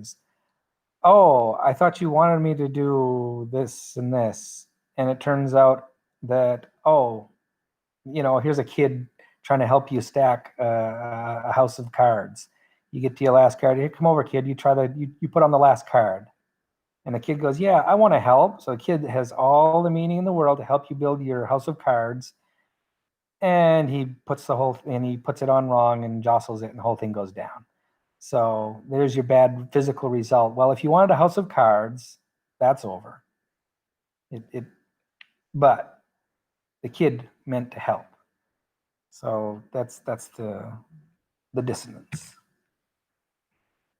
And then you have the opposite, where I meant to do harm, but oh, it worked out, it was best for you.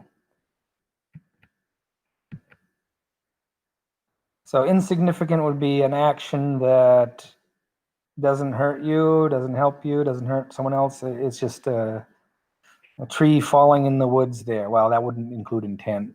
That would just be a tree falling, but some action that doesn't help you, doesn't help someone else. So an insignificant event. Because here's where we get into differing opinions. So this is the interesting part here, is where given an input. So pick a controversial seatbelt laws. Okay, should you wear your seatbelt? This person there's a law that says you should wear your seatbelt every time you get in a car. So that's a fact. That law exists. How do you feel about that? Well, some people will go, well, I don't like it because it takes away from my freedom. Someone is telling me what to do. So I don't want to do that. So they have a negative opinion. And other people go, well, it's for the good of society. And what happens if you crash? And then the costs associated are dispersed amongst the society. And what if it's more than you can afford to help you? Anyway, so there's arguments on both sides on all sides of the issue there. But that's where you get this split the split of opinion using the same facts. These are just kind of, here's another model would be, is it true or is it false? Well, I don't think it's quite, I don't believe it's true. And this person does. And then this model is super basic, but what you'd end up with is you'd put your facts would be a square, and you add facts the way you see them. Well, does that help my case or does it not? And this is where I was telling you, if you think of it kind of like gravity, like a bend in the space-time, the fabric of space-time is this spectrum, and any fact would be either perceived as good or perceived as bad, and this ball would roll towards the most impressing fact, whatever you perceive to be the most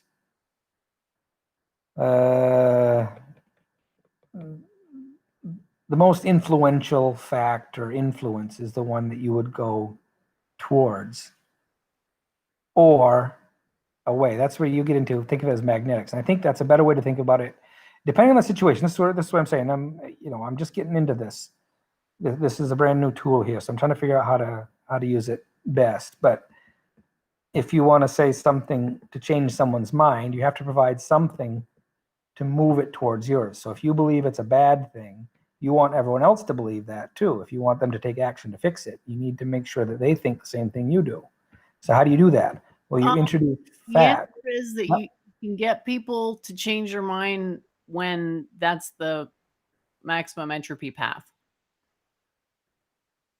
So basically, normally the uninterrupted, the maximum entropy path is nothing changes.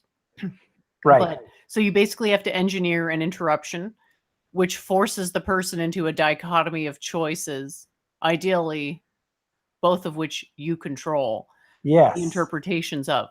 Yep. So basically, you have to create some type of a situation where you're diverting the flow of their consciousness into a binary. Yes. Where on either side of the binary, they're going to eventually agree with you, which is easier said than done. But yeah, that's essentially how you force someone to change their mind. You line up the imperative to change their mind with where their mind goes in the process of simulating ideas. Right. So the trick is they have to listen to you or you're not going to change your mind. And if you're on the internet, if they sense that is happening, they just stop receiving input from you because they see you changing their mind and they don't want their mind to be changed because they don't want that state of cognitive dissonance because it's painful. You don't want to be proven wrong. So you don't want your sense of self to be undermined. Yeah. There's basically three things that we don't want. We don't want to lose social prestige. We don't want to feel physically threatened for our safety, and we don't want our sense of self to be undermined. But the trick in all that is that what is the sense of self? That's not the same from one person to another, because like I was saying earlier, some people are really influenced by the outside environment, and other people are less so influenced by the outside environment. And then you have this additional complexity that the people who are less influenced by the environment are themselves more influential on the environment. So it's going to eventually look like a very complex feedback loop. And I like what you're trying to do here, which is basically map out the decision-making process. So I think your intention is good, but it's probably going to take a few more iterations of the diagram so that the causality is flowing in the correct direction. And when I say causality, I mean cause and effect. That's excellent. I think that's perfect interpretation. Okay, so this is what I'm talking about. I think this is right here. This is I just have one example, but here's an example where red person, they're the one that actually did the action, so that's demonstrated by a straight line, and the perception is demonstrated by a dotted line. That's, like I said, this is my first. I'm wide open for anybody's suggestions to make it better, more clear. But this is just one way to do it, and there might be better ones, and I'd love to hear them. But so this is where it gets pretty interesting, I think. what you have here is the red person. I think I did something mutually beneficial. So he's somewhere along here, and there's the fact, what they did. The blue person has the opinion that no, that's bad for me. So the red person talks to him a little bit. Oh, I didn't know. No, it's not that bad. Trying to convince the blue person to move their mind a little bit more toward a neutral thing, because they thought they were doing something good, so they want the blue person to think the same thing. The blue person is at the other end of the spectrum. So what happens is the blue person doesn't change their mind. No, I think it's bad for me. I'm not changing my mind. I don't like it. So the red person, their mind moves from a state of positive down to somewhat negative. Wait a minute. No, I don't think that's true. And eventually the blue person doesn't change their mind. And the red person, their mind goes to the point where, well, now they're all upset because I thought I did something good. Now they feel bad themselves. So now you have both people feeling bad. And this person at the beginning had only the best intention. And this happens all the time. But what you have here, and this could be a 20-second conversation here. But what you have here, you have time, over time. How was that mind moved? What's the trajectory? What's the rate? And what's the input? What influences turn this person from happy into now all of a sudden they're all upset? How did that happen? And what you'll find is you'll see a slope. And it'll go from blue down to here over time using input from this person here. So what was the input? What was the slope? What was the rate? You figure out all those things, and that's how you change someone's mind. And it doesn't matter what the fact is. It matters what this blue person said. You see what I mean? And everyone will vary. So depending on your own state of mind, how confident you are, what your own perception, and everybody's a little bit different. But if you map this out, you'll see common patterns of, well, this person has the ability to change these people's mind, or this person is easily swayed. Maybe this person isn't that influential, but this person is easily swayed. So you see these patterns, and they'll become obvious as you throw that at a machine, at a computer, and it can find those slopes and trajectories and changes in color, and they'll see patterns all the time. So is there any, like, if we could define the entropy of the mind, is there any bearing that this measure has on a person's ability to change other people's minds or have their mind changed? Wait, is there any, I'm sorry, say that one more time. Because you have the red guy, because like I'm trying to follow what your diagram actually means, and the entropy is lowest at the bottom, right?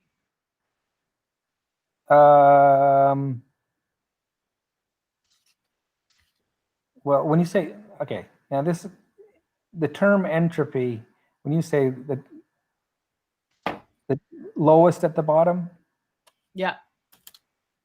meaning Most ordered. the most order. Okay. No, and so here's where this is a flip of models. This is where I've got to work it out, and it's imperfect right now. But what this is looking at only in terms of feeling, not entropy in this case. This is only, there's a couple different slides, and I didn't tell you that, and that's where I haven't got it worked out in my own mind yet. Well, just one thing to keep in mind is that how people feel does depend upon the entropy of their own mind. So the more entropic your mind is, okay. Now, yeah, I get it. Okay, you're going. Yeah. So at this point, they feel bad. It's easier to feel bad than to fight about it. You aren't going to keep arguing with that person if they're not going to change their mind. You aren't going to keep fighting about it because that's a waste of energy. I guess, does that answer your question? So you just feel bad yourself instead of arguing and wasting time and energy talking to this person whose mind is not going to be changed. Oh, okay, I got it. Yeah, you could sort of think about mapping that out in terms of an energy diagram. It's like a person's walking along and they have a choice between like 5 options, and statistically, like you think of this as the decision-making process. Statistically, people are going to go with the decision that requires the least energy. Yes.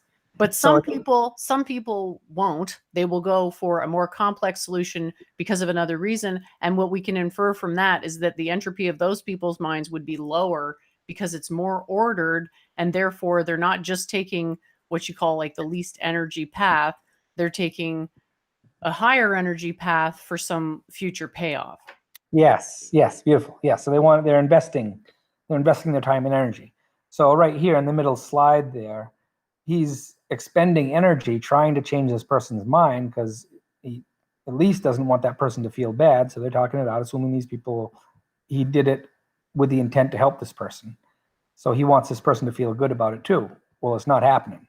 So his state of mind went to there. And at this point, well, I don't want to fight about it anymore. That's the end of it. I feel bad. And you know how this is 20 seconds out of a life. So the next slide, and you can, what slide do you want? You want a slide that says, okay, I'm going to feel bad about it, but I'm going to carry on. So I'm going to think about something else. So he's back to happy. Or do you continue arguing to the point where this person, they're both upset? And so that's where you make your decision. Do you want to argue about it and everyone's feeling worse and worse and worse, and then, oh, maybe we're just going to have a fight about it, and you end up punching the person? That instead of doing that, you just feel bad about it, and that's the end of it. So that's less entropic than to fight about it.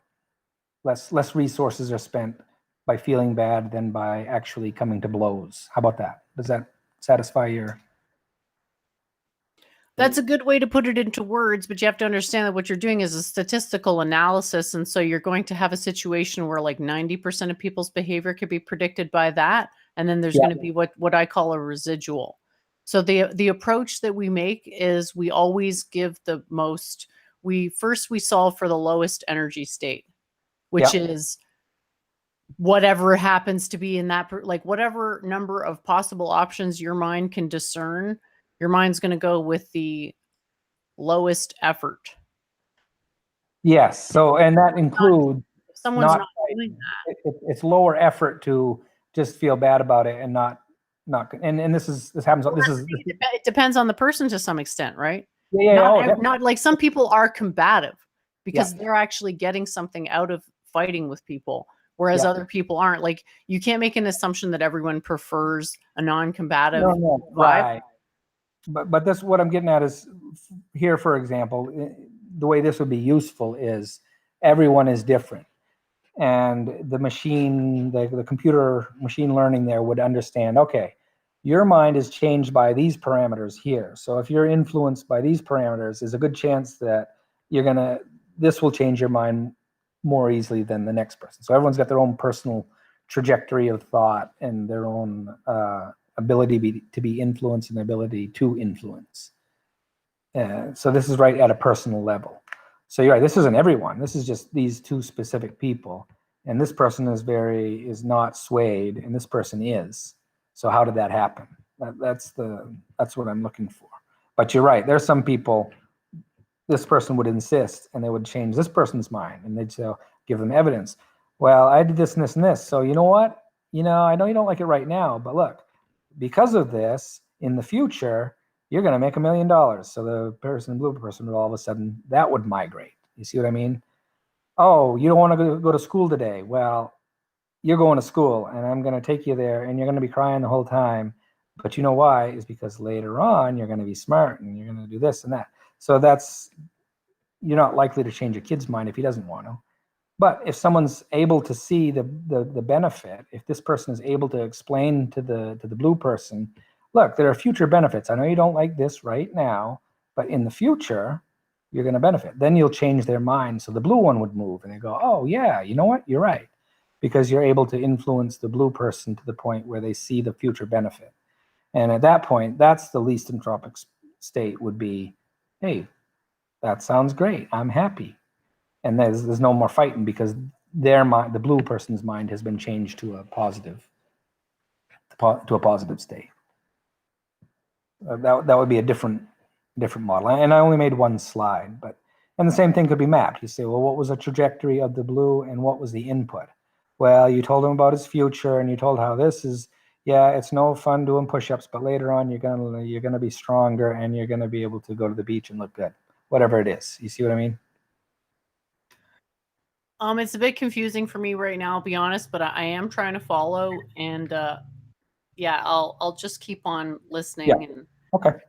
hopefully, like, I guess I see this as like a development of ideas type of phase, Yeah. brainstorming Yeah. phase. So what I'm trying to do right now is just get my head around what it is you're actually saying. Like, I've been talking to Duvid for months about his multiple truth hypothesis, and Yeah. it takes a while to sort of understand exactly where he's coming from on it. So Right.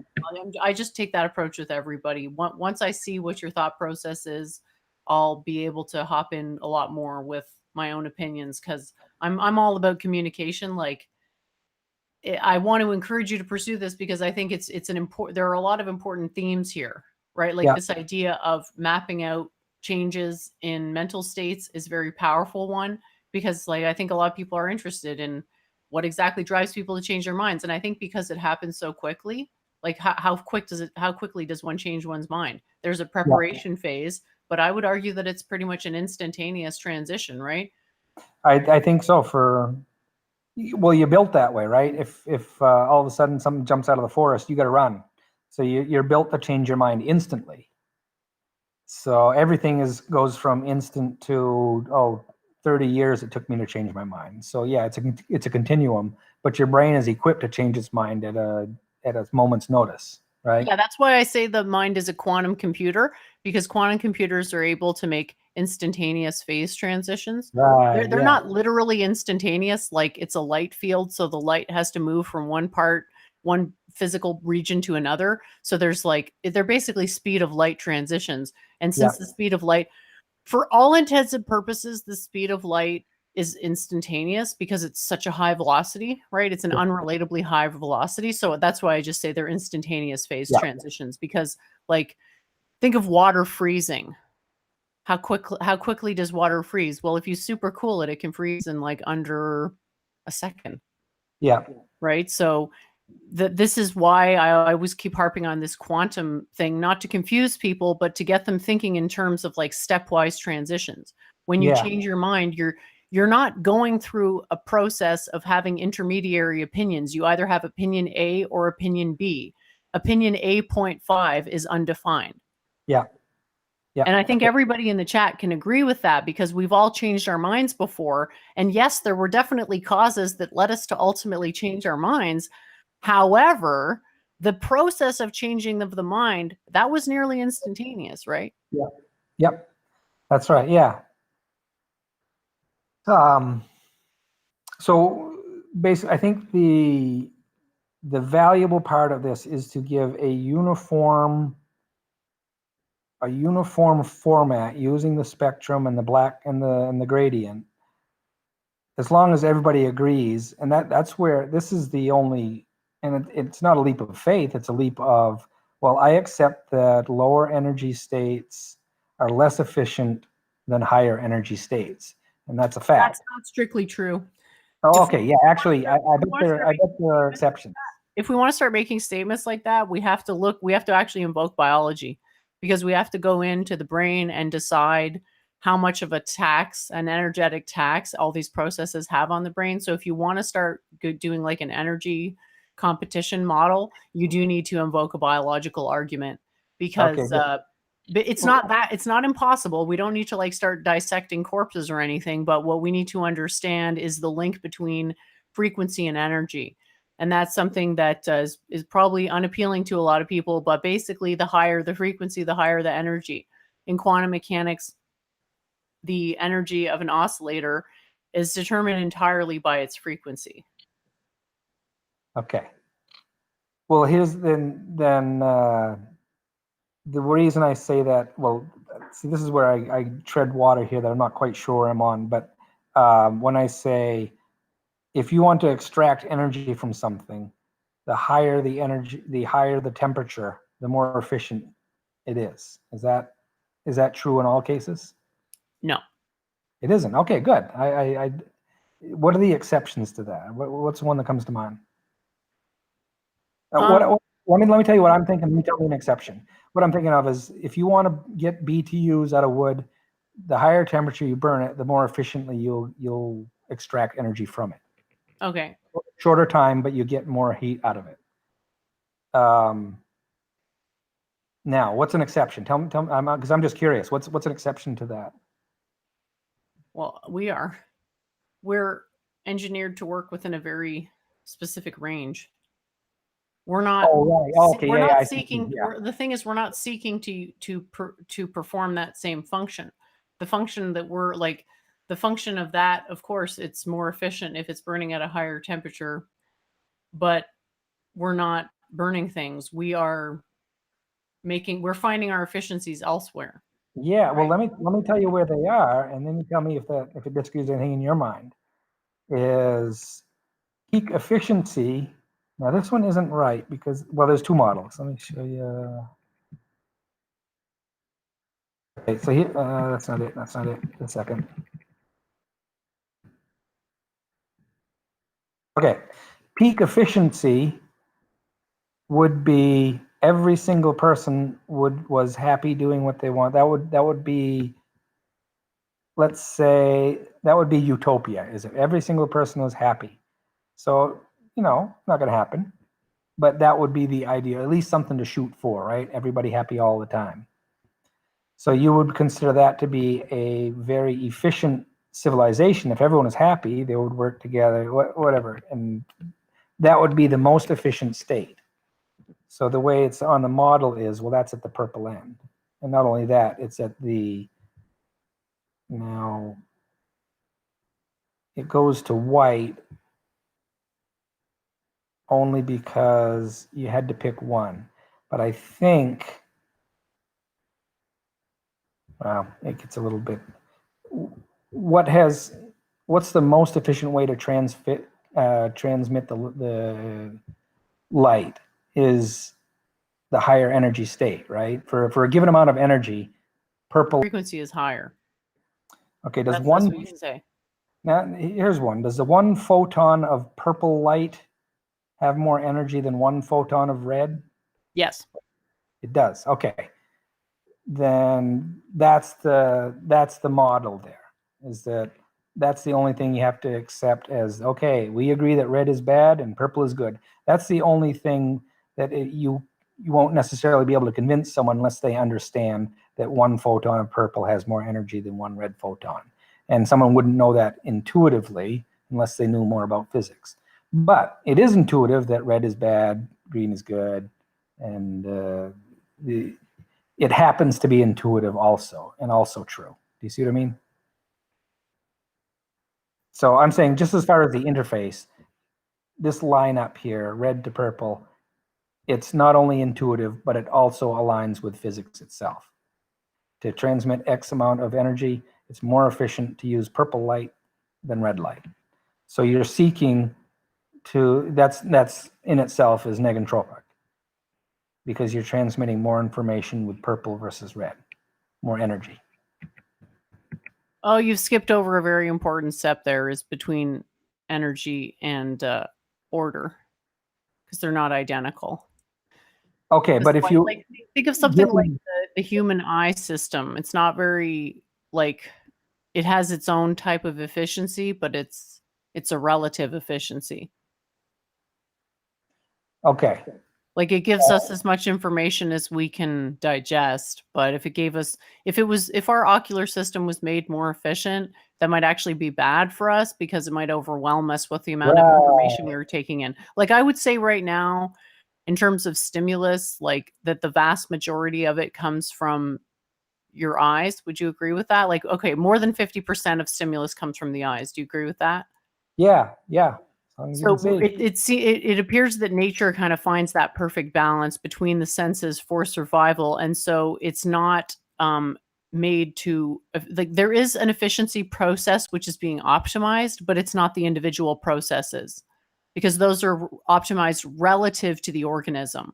Like, there's other animals that have better ability to see than we do, but that doesn't make them better than us. It only means that one little part of their mind has more information storage and accessing capacity than ours does. Because if we had more, like imagine if there was like twice as much information coming in from your eyes, it would sort of overwhelm everything else, and that might cause problems for you, even though it was technically more efficient.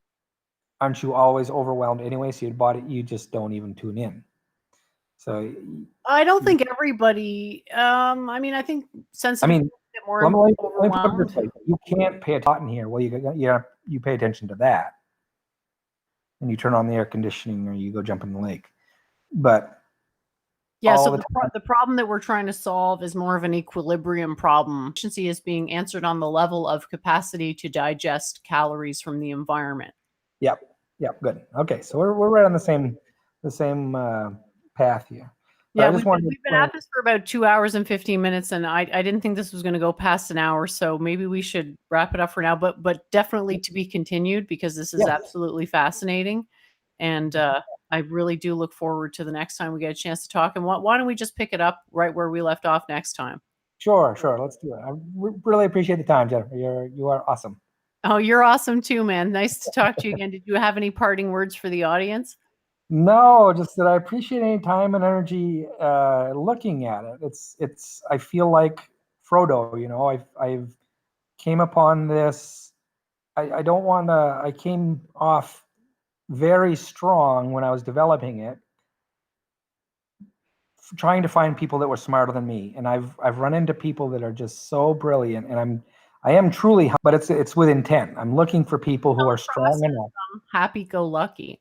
What's that? You come across as happy-go-lucky. Well, that's the way I see myself, and I think like I'm a dreamer. Yes, yeah, I've always been like that. So, but going up through the ranks, and now the rhetorical world champion SupraLibrix magic show. That's the fun end, but the road to get there was very combative. It wasn't to battle; it was to understand how the battle was won, how to win the battle. Well, you can't win it with words. Here's a tool. So that's the idea. So I feel like little Frodo when I found the ring, and it's a way for everyone to align their thoughts, and here's a tool to do all that. So anyway, I appreciate people that are much smarter. I'm not sure if it can be, and I'd like to know how. But I think it's just about perfect. I'd like to. Thank you so much for being on the show with us today. Really appreciated it. And yeah, these questions are very difficult to answer, but in accordance with the traditional teachings, the most important attribute of personal karma is intention. So if we're always going back to our original intention, and it's a good everything things up, graphing, color coding. Let me throw this in there. Well, here you go. You can put your intention right now out on a map, and then check the intention with the actions over time. Do you get what that means? You choose whether to lie or not. Now you have the option to lie. I like that. I like any model that places as much responsibility with the individual as possible. That's it. That's exactly what this is about. The individual has a choice to lie or not now, in color, in a format that everyone can agree with. I really like that. I like the idea of sort of making an unconscious decision, forcing the unconscious into the conscious, where it's like you're making a choice there to deceive yourself. Why don't you make a better choice? In public, you declare your intent, and then your actions. What's the slope between the intent and the action? There you go. That's it. All right. Well, thanks again for tuning in, and thanks all the audience for showing up. Really appreciate your contributions, and we'll look forward to the next time. Watch this space for upcoming streams with all of our friends. We'll have some fun stuff coming up soon with some friends of SupraLibrix that I've met. So there you go. And yeah, we'll talk to everyone again real soon. Nice to see everyone. And thanks again for showing up.